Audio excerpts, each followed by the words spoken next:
Искам да отговоря на мои почитатели. Вчера ме занимава 2 часа му обяснявам. Човека му е хубаво. Реко, аз ще избера, аз съм неограничени минути. Надълго и на широко ще обясня всичко.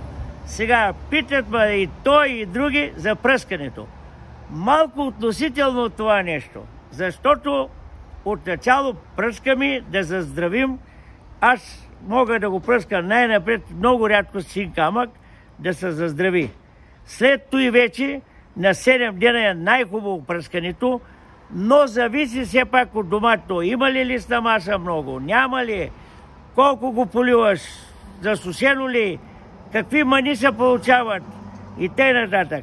Затова хубаво копрочин, пирочин, шампион, ама според случая, според растението.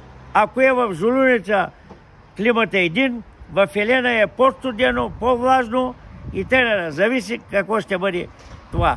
Съветвам хората, има агроаптеки, те са майстори агрономи, като засеш едно листо, той ще ти каже, еди какво момче, някога се налага при 4 дена да стопираме болестите. Тъй, че сега да говоря наизуст, пръскайте шампион, не е редно. Редно е като пръскате на 7 дена, няма болести. Пак има и тънкости, някога пръскам в корена с син камък редичко. За бактерии долу.